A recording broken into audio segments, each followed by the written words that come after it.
Good morning and welcome to the Knowledge Miles, the 695th Lord Mayor's Lectures. In this free online lecture series, we address the connections in and around the Square Mile, the world's coffee house, and how these might help us to tackle future global challenges.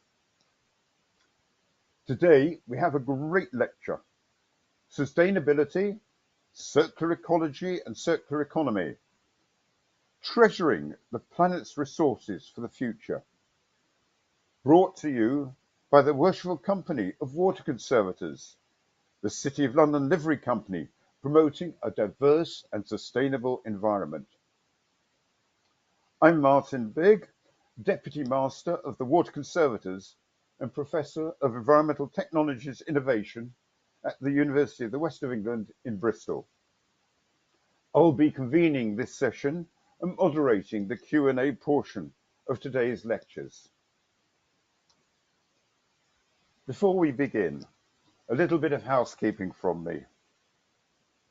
We'll have about 25 minutes for the lecture and about 10 minutes for questions. So please be thinking of your questions as we go. And please, short questions, not statements. But without further ado, let me introduce the speaker for today's lecture. We're delighted to welcome Alan Barton, Global Business Leader, Resources and Waste at Arup, and Court Assistant at the Worshipful Company of Water Conservators. Over to you, Alan. Thank you, Martin. First, I have to share my screen.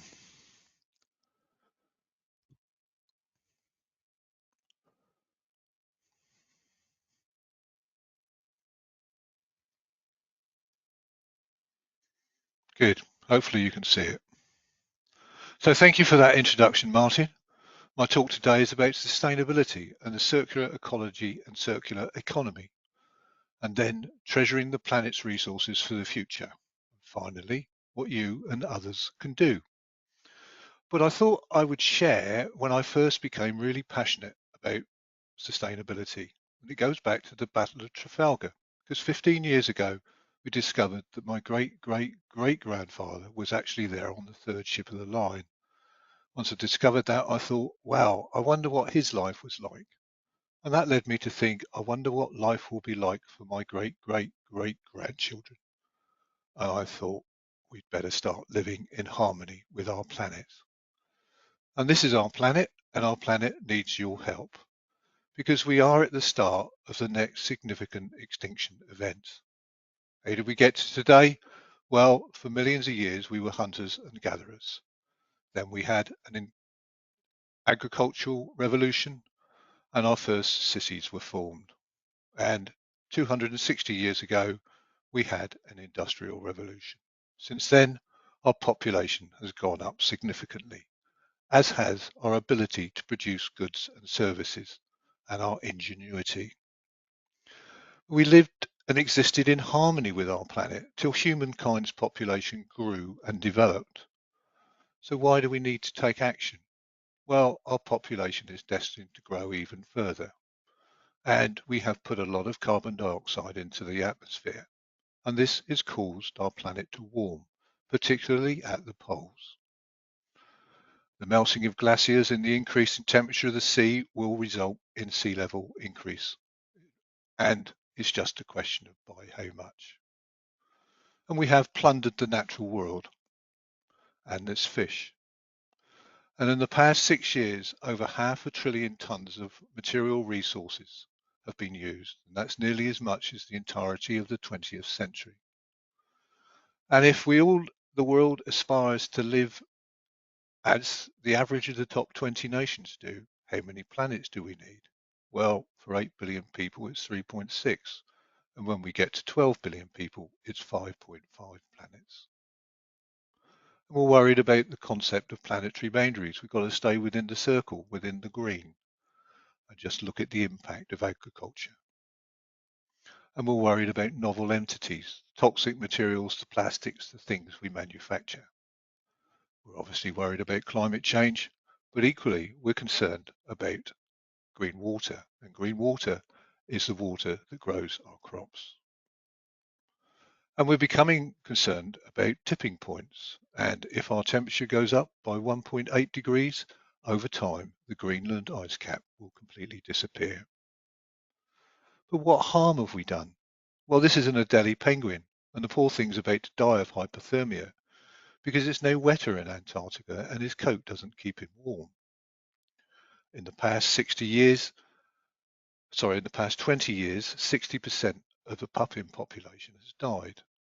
And you will be aware of the impact we've had on the rainforest and the oceans. And we now have record temperatures and forest fires and significant weather events. And I recently went to Antarctica to see for myself firsthand what damage we are doing. And I was horrified to see glaciers melting at an alarming rate. Equally horrified to see the remnants of the whaling trade, and to discover that there are now more male albatrosses than female albatrosses because the females fish further north and they get caught in the fishing lines. And I was equally horrified to discover that the deep sea ocean currents are slowing because of the increased temperatures at the poles. And it's those currents that have a great impact on our weather and the distribution of nutrients. I equally became aware of the complexity and interconnectedness of our home and the damage we are doing. If we're not careful, we could end up like Easter Island, once a very vibrant society, but when Captain Cook arrived, he found a bunch of miserable subsistence farmers. Just imagine the transition they went through. So what must we do? Well, we must start rebalancing the natural world and consider sustainability in all things. And I think we need to focus on circular ecology and circular economy, particularly with regard to carbon, the natural world, material resources, water, atmosphere, and population. With regard to carbon, and obviously talking about carbon dioxide, we need to get our energy from the sun in the form of solar, wind, or growing biomass, or from the moon in form of gravity. We can burn biomass to make energy. Equally, we can turn biomass into liquids and gases, and that is a picture of the first plane to fly across the Atlantic on a renewable fuel. But we need to consider all of the greenhouse gases, carbon dioxide, yes, but equally the others, methane and halocarbons particularly. And we need to consider all of the sectors, yes, electricity, but especially we need to consider heat. And we need the nations that produce the most to do something significant about reducing it. And I thought, well, if I was the project manager responsible for achieving net zero, what would my plan be to move away from oil and gas for electricity and heat? Well, the first thing I'd do is set up a project team and agree a target, talk to politicians. But then I would decide on the technical aspects. What are we going to do on a windless night? How much solar and how much wind are we going to use? How much hydrogen? How much biomass?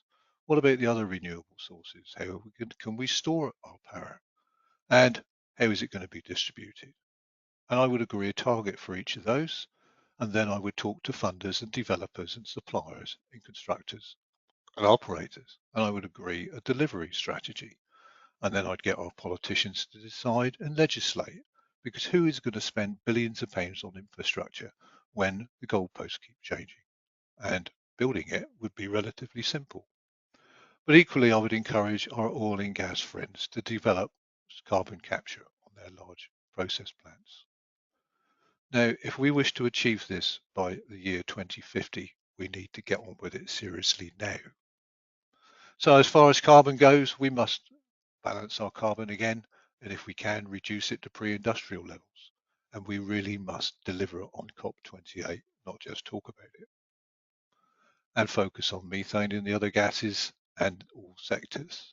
As far as water is concerned, well, we simply must not use water to convey waste and agricultural runoff into the oceans. And we must try and get the global water temperature to decrease because at the present moment we're destined to destroy the Great Barrier Reef. And we really should be focusing on nature-based solutions. Natural world, Well, it's pretty simple, really. We must stop its reduction and, if we can, re-establish the world and reduce the amount of fertilizers used, and equally deliver on COP15 promises. Material resources, well, that word simply needs to disappear, and we need to regard everything as a resource. And we need to deliver on the circular economy. And if this report is right, we're actually going backwards globally. And I think we need more daisies. I took my mobile phone back into the Apple shop and said, what happens to this if I return it? He said, you need to see Daisy, which is their robot that takes mobile phones apart. And by the year 2030, Apple ambition is to be self-sufficient in its raw materials, which is exactly what we need to happen for all manufactured goods and the built environment. So as far as material resources, we must first consider reducing consumption and show restraints in the developed world. And we must deliver on the circular economy. As far as atmosphere is concerned, well, we're not doing too bad in the UK, but other places aren't. So we really do need to strive for clean air, including clean technologies, including transport. Population, well, I've traveled the world, and one thing I can say is there are a lot of people on this planet. And it's been the elephant in the room because nobody wants to talk about it. But we must provide a reasonable lifestyle for all. And then hopefully the birth rate will become approximately equal to the death rate, because we cannot just continue to increase population. We need to deliver on all of the UN sustainability goals to achieve all of that. Treasuring the planet's resources for the future? Well, our planet's resources are finite, and we mustn't disperse them beyond the reach of future generations. Just take phosphorus. We mine phosphorus. We put it on the land to help grow our crops. Most of it ends up in rivers and oceans. How are future generations going to get that phosphorus? And just look at the chemicals and the plastics we put in our oceans. And if we put resources into landfill, if it's organic, it will go to methane. And if it's corrodable, it will end up as a salt. And those salts will eventually end up in the oceans. And we shouldn't put inorganic resources into thermal treatment. What happens if you put an incinerator into, a mobile phone into an incinerator? The indium has a boiling point of above 1,500 degrees. So it will probably remain in the solid, and it will probably remain in the aggregate, which just gets dispersed. And just talking of a mobile phone, 6 of the elements found in a mobile phone are set to run out within the next 100 years. Indium is set to run out in 20 years. So I believe we need to have research, design, and develop the concept of repositories for the resources we can't currently separate today, so future generations can get them. Now I'm going to talk about what you can do. And I normally ask for a show of hands when I give this lecture in person, because I'm normally horrified to see there's only 1 or 2 people in the room that understand what their footprint is. I suggest you have a go. You will probably be horrified. And I looked at what impact do I have on the planet? And yes, I travel and I'm trying to walk more, and I'm pleased to report our newest car has an electric motor. I'm looking at how I get my heat and light and power at home, and I'm looking at my heat loss and trying to cut down on my usage. As far as the food and drink I consume, I'm trying to buy and have more vegetarian meals to cut down on the amount of meat production. And I'm considering the source and travel of the food I eat.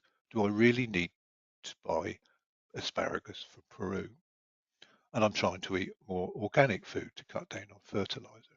I'm lucky I've got a garden so I can compost my food waste.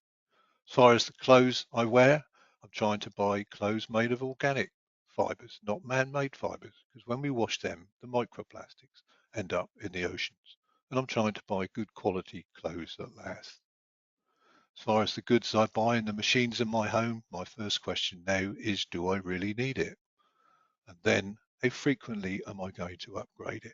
And then I ask questions about its life. Is it repairable? What happens to it at the end of its life? As far as the material resources, yes, I do as much as I can to use the dry recycling collection scheme, but I compost my green waste and I do take my complex materials back to the reuse and recycling centres. But the thing I'm really focused on is trying to reduce the quantity I put into my black bag and my wheelie bin, because that is only going to end up in landfill or an incinerator. And I'm looking at the infrastructure I use. I'm trying to conserve water and encourage sustainable infrastructure. Now, Aristotle said, we are what we repeatedly do. Excellence then is a habit, not an act. We need to get it to become a habit throughout society that these questions are asked. Particularly today, another thing we can do is vote for politicians that are genuinely delivering on a sustainable future. And I particularly encourage anyone that's got a vote in America to do that. But what must our politicians, universities, institute financiers and corporates do? Well, they need to work together to find a solution and a way forward. And I believe our scientists and engineers should consider the complexity and work with sociologists to inform society of the true facts, to allow society to choose what's important in our lives. We then need our politicians to make decisions and legislate, but equally we need a behavioural change programme and a sense of urgency. And I thought, well, what can London do? Well, it could demonstrate to the world how it can be achieved and be a world leader. What can the city do? Well, they could encourage corporates not to greenwash, as if they ever would. And they can encourage quality ESG reporting. And they can encourage genuine sustainability as a key factor in all funding. What can the livery companies do? Well, they can all take part in the Livery Climate Action Group, and they can all develop a sustainability policy and deliver on it. But the 50,000 of us can all influence our field of work to be more sustainable. But we do have to realise the urgency and get on with it now. I have two key questions. The first question is humankind doomed? Will our sea levels rise to the point where billions of people have to migrate? Will we have enough food to eat? Will we have famines? Will we have more forest fires? Will the Great Barrier Reef completely disappear? How many of our animal friends will become extinct? And will we run out of raw materials?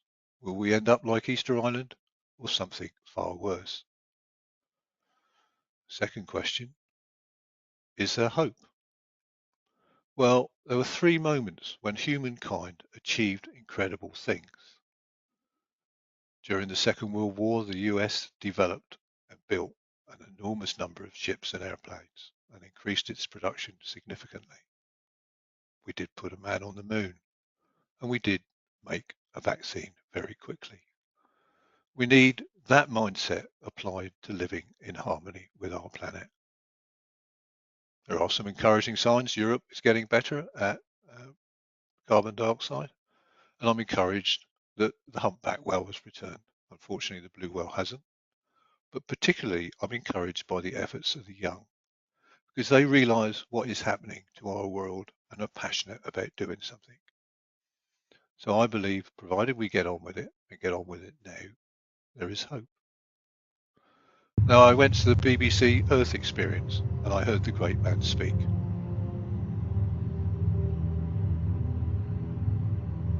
Today, at the BBC Earth Experience, you've had the opportunity to see something of the wonders of planet Earth and its extraordinary diversity of life across each of our 7 continents. But the way many of us are living our lives today is putting a huge strain on our planet, and the natural world as a result is fading. With the changing climate, over-exploitation of natural resources and a drastic reduction in biodiversity, we are facing a critical moment for the future of life on Earth. That future depends on our actions now.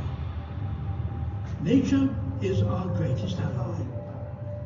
Whenever and wherever we restore, protect, and nurture the natural world, it brings balance back to our planet, and we all share in the benefits. We are both part of the natural world and the greatest problem solvers that have ever existed. This surely should give us the motivation and hope we need. It is within our power to make a difference. We can do it. We must do it. Then there will be a future for planet Earth and for us all.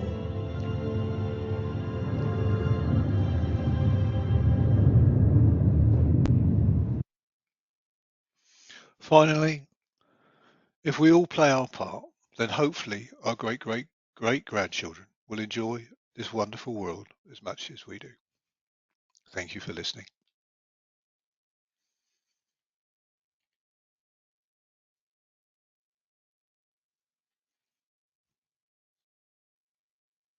Alan, thank you very much indeed for that.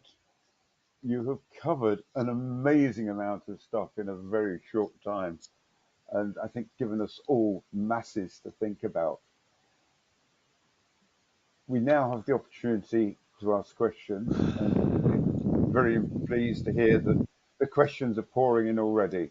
While you're thinking of questions, because you've given us so much, can I ask quite simply, what do we need first? Do we need more legislation, or do we need more personal action? Legislation, I would say. A lot of things have been driven by legislation. If you just look at the movement away from landfill because of the landfill directive issued by the EU, it's had a major impact. Legislation or fiscal measures have had an enormous impact on the resource sector. And we do need to legislate. We do need certainty. As I said, we can't expect people to, change their infrastructure without certainty in the long term. So I think legislation, but equally, we do need society to change its behaviours. Okay, recognizing, as you pointed out, there's something else going on today, and in the next few days, we may well have a new government with different priorities, different perspectives. If you get an invitation to number 10, what would you actually ask them to do? What would I ask them to do? I'd ask them to seriously consider future generations and seriously consider that we have to start now getting living in harmony with our planet.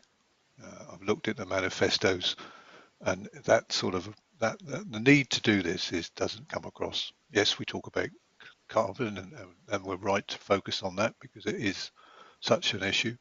But I would encourage number 10 to seriously focus on this whole topic, and I'd then encourage them to actually start breaking down the silos between departments so that we do get a joined up plan. Thanks very much. And as I say, thanks to everyone putting the questions, and thank you for keeping them short as well. So the first question I've got is from John Adams. Do you see any evidence that opposition to climate change polluters is becoming more extreme? How can the City of London best align with your ideas? I think the city has got great influence on corporates and the financial world, and there are encouraging signs that we're getting more sustainable investments. So I would encourage the city, as I said, to make sure that corporates don't greenwash, and we've got good quality ESG reporting and really good funding criteria for sustainability. I think that's really what the city can do. It has Okay. great influence on the finances, but equally it has great influence on government as well. So, A question that picks up something you specifically mentioned, Alan, from Vicky Holtzhausen. Can you comment more on plastic use? Well, plastic's wonderful, isn't it? It really helps us. But did we really think through the consequence when we develop plastics? Do we realise it's going to end up in oceans and get into fish, and get into us? Um, so plastic has it, but we really do need to not just disperse it. We need to collect it and reuse it where we can. If we can't, we need to put it into some form of repository so future generations can get it. Because there are only some plastics where the economics are right to reprocess them at the present moment. But we do need those elements put somewhere safe. Thanks so much. And a message now from Liz Russell at the Worshipful Company of Information Technologists, who tells us that they've started an initiative to coordinate reduction of electronic waste in the square mile through a circular economy by joining up donors, users, and recycling centres. That sounds to me like a very good initiative and very valuable, particularly for the City of London. Yeah, I think these complex things we manufacture, when we talk about the circular economy, we need a circle on all of the things we manufacture so that they can be designed to be taken apart and reused. Uh, so yes, we do need to focus on our complex goods, including iPhones and laptops, etc. And we need to make sure that they are treated properly. Uh, you can get the gold out by using acids, and this goes on in India and places. And the impact on the environment of what they're doing is horrendous. So we really do need to care for our resources that are in these complex goods. And as I said, indium, which gives us a touchscreen capability, at our current rates, we're going to run out in 20 years. So, yeah, I Okay. totally support what they're doing. And picking up the whole issue of communicating from Deo Agiobi, says the power of communicating the science through the art. Is there a Mm. global strategy in the arts to communicate the message and get the population into action? Well, I'm not aware of one. That's a good idea, actually, because the arts are so powerful in convincing us of things. So, yeah, I totally support that. I'd be happy to talk with the gentleman, or the Okay. person, sorry, about how that can be done, because I think my ambition is to try and one of the things I'm doing is actually talking to MSc students as much as I can at universities, because I see those are the people that we've really got to influence, because they are going to be the decision makers during this transition. So yeah, having a significant behavioural change program developed in various ways, I think is one of the things I tell number 10 to do as well. Thank you. Picking up your point about population, a message from Dr. Tony Bradley.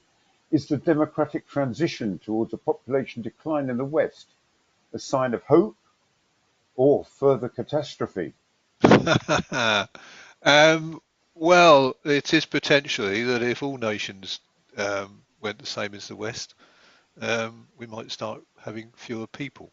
But you just got to question how many people can this planet sustain? To what level of consumption can we sustain? And it's, as I've demonstrated, if we all aspire to live as we do, and the average of the top 20 nations, we're gonna run out. Uh, So, and if we all aspire to live as they do in the United States, we'll run out even quicker.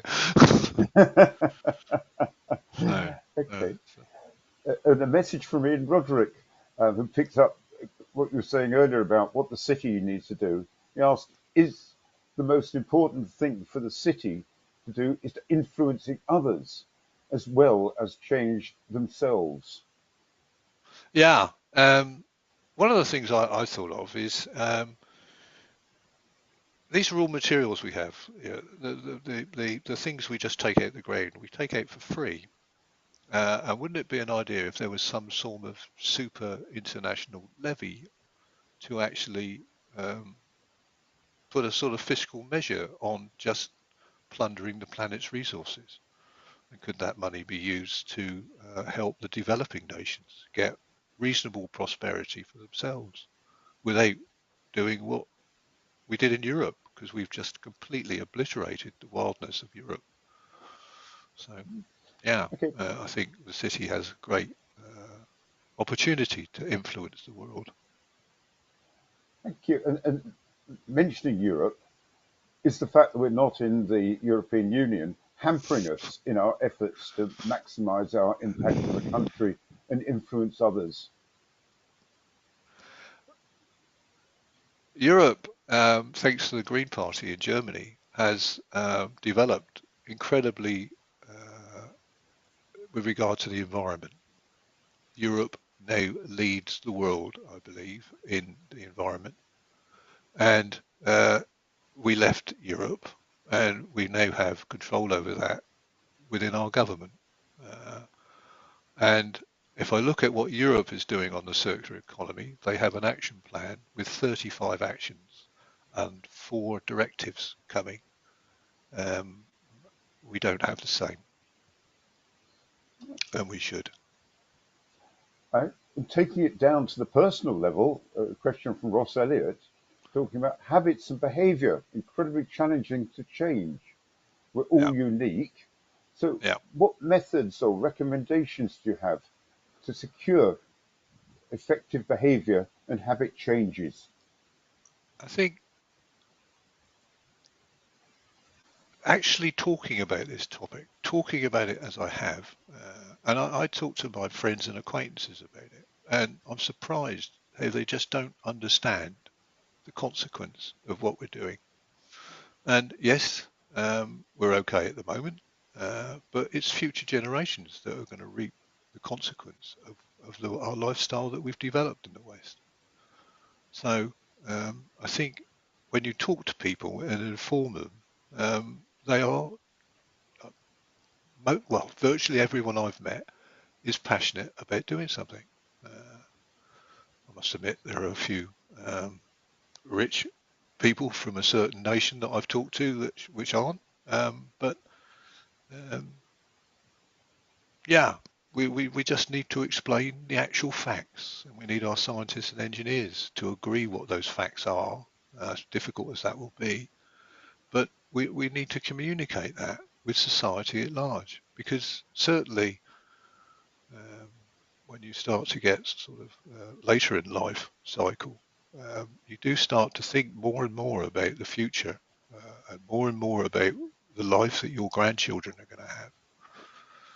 So we need more people to start thinking about that and behaving in a more restrained way.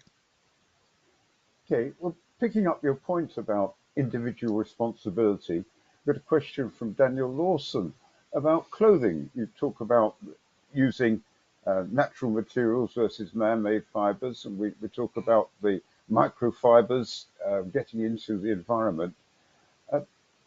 What else can we do in terms of preventing materials getting into the environment that are going to be harmful to the environment, particularly around clothing?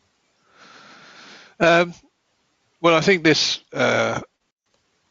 realization, I think we've, as a humankind, has got this ability to produce and do things without thinking through the consequences of what they're doing. And, you know, would it have been foreseen that microfibers would come off clothes and end up in washing machines and end up in the oceans? We need to put more effort into thinking about the consequences of things. So, yeah, I sort of, I'm looking at, are my clothes, what are they made of? Question mark. Are they sustainable? Question mark. Yeah. So, okay. yeah, and I think this whole buying clothes of good quality so they last, as opposed to buying cheap clothes that just get thrown away and worn out in the space of a year, is a big step in the right direction as well. Okay. And talking about action, Alison Proctor points out that 100,000 people marching peacefully for restoring nature now doesn't get media attention. how can we bring these issues to the mainstream media when at the moment it takes extreme action to get any media attention at all? Well, we need more people like Sir David Attenborough, I think, talking about it and highlighting these issues. If you look at what that man's achieved, it's incredible with regard to the natural world. We need more people like that telling this story um, and trying to make a difference. And you were very detailed in describing the fate of mobile phones. And I've got a Yes. question here from David Eroch. What's the best way for caring for the materials in mobile phones? It questions whether we should treat them as disposable, but actually we should be more durable and view them as a long-term item, and Yeah. we can regularly update. Wouldn't it be lovely if you could swap the battery in an iPhone? Because it's the battery that normally dies first. And I think Apple's approach, and I've not checked the other phone manufacturers, but I imagine they're doing the same, of trying to be self-sufficient in their raw materials is exactly what we need to do, isn't it? There are millions of mobile phones in the world now. We need to use those as our raw material, not take it from the planet. Uh, so they do need to be designed, and Apple are designing it so they can actually take these things apart and use the materials again. And that approach needs to be applied to all manufactured goods. Um, and we need everything designed so that the raw materials, the materials can be used again and again. Okay, thanks very much, Alan. And now going to the opposite extreme, you talked quite a bit about population growth. And Julia George asks, as we need lower birth rates worldwide, is the best thing we can do is fund education worldwide? Yes. I actually had the word education on that slide at one stage. Um, we need to educate, we need to inform, we need to, certainly in the developing nations, we need to provide safety and reasonable prosperity to all. Um, because, yeah, people have large families because they need them to be there to help provide um, a lifestyle when they get old. So yes, we do need to have an education program, but it needs to be global. Yeah. And picking that point up very specifically, Richard Parler points out that um, raw population data is an illusion without considering consumption, with the average American consuming 7 times the average member of the Indian population. Yeah. And given the population of the US is 2.4 billion, uh, basically, how can we get the right focus so we really make a difference globally rather than, dare I say, point the finger elsewhere? um, the UN has its part to play. The UN has established these UN sustainability goals, and they need to be seriously delivered throughout the world. And if we do that, we're going in the right direction. But if you just look at the UN sustainability goals in the UK, how publicised are they? Question mark. Um, we mustn't lose sight that they are so important. And I praise the Lord Mayor for what he's done this year with regard to the UN sustainability goals, because he's the only one that I'm conscious of is actually promoting them in the UK at the moment. I might have missed it from someone else, but I'd praise him for what he's done.